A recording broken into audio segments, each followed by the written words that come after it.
A veces uno tiene la idea de que la izquierda es una sola, o a veces alguna gente se hace la idea de que la izquierda es una sola. Y yo quería estudiar la izquierda, pero desde una perspectiva diferente, que mostrara que hay diferentes formas de ser de izquierda.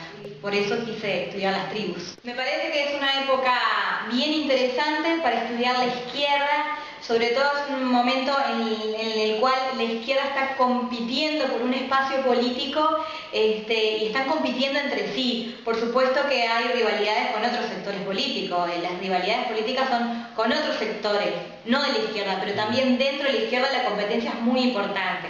Y a la hora de ver las diferencias de la izquierda, creo que ese es el momento más adecuado para verlas porque están en su máxima expresión. La izquierda está compitiendo por un mismo espacio y en ese sentido tiene que construir una marca de identidad muy fuerte.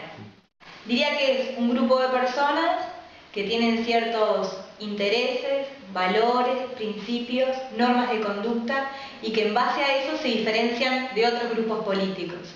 Y es interesante ver justamente esas diferencias para entender a cada uno. Y por eso, con ese mismo objetivo, estudié a los bolches, a los latas y a los tupas, porque es bien importante conocer a los socialistas para entender a los comunistas. Es bien importante entender a los comunistas para poder entender a los tupamaros, porque cada uno de esos grupos fueron construyendo su identidad en base a la diferenciación.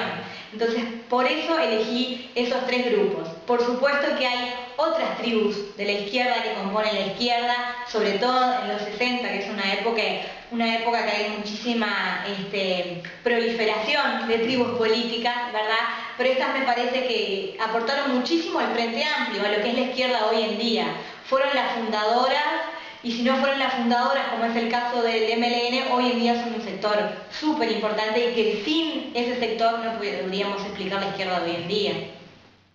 Son un movimiento, pero a pesar de su estructura, un movimiento, respetan mucho las jerarquías, respetan mucho cierto orden jerárquico y la autoridad.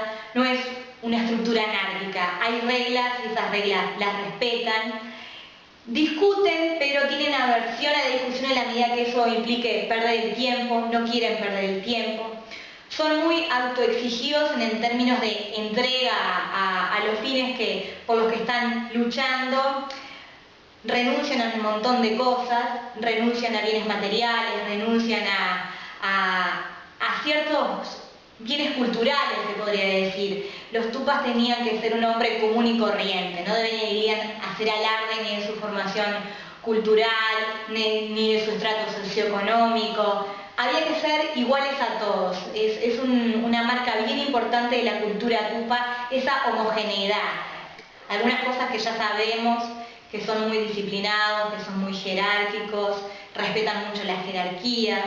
Son autoexigidos, también son bastante autoexigidos, como el caso de la tribu tupamara, tienen que ser los mejores, pero a su vez también tienen que en cada ámbito adaptarse a su ámbito y a su contexto.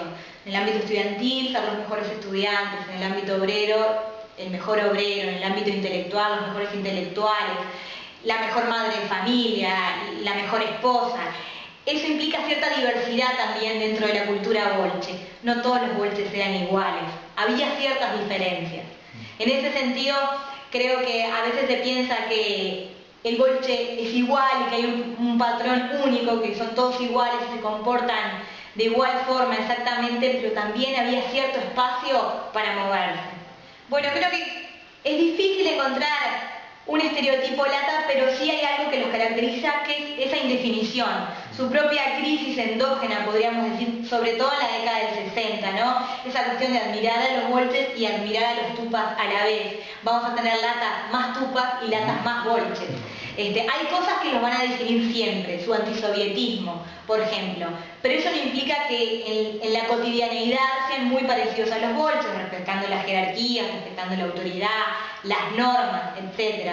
Cosas particulares de los latas, ¿qué podríamos decir? Esa adscripción a la clase media y ese profesionalismo que tienen, esa entrega a la militancia en plena década de los 60 que no implicaba un abandono de su vida privada. La vida privada de los latas queda bastante resguardada de la política, a pesar de que la política en los 60 invade a todos.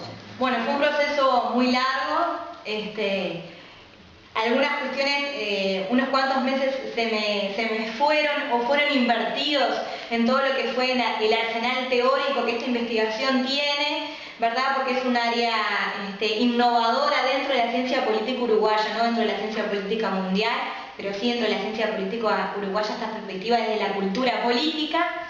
Eso me llevó un buen tiempo y después lo que me llevó otro buen tiempo fueron las entrevistas, contactar a las personas, conversar con ellas, meterme en esa cotidianidad política de preguntar y volver a preguntar, pero vos qué hacías en tal lado y a dónde ibas y cómo era tu militancia y si ibas a una reunión y si tenías que tomar una decisión, las cuestiones sobre la vida privada. Eso fue una investigación impresionante y que creo que demuestra que hay que estudiar el ámbito de lo privado también para entender el ámbito de lo público, sobre todo en la década del 60.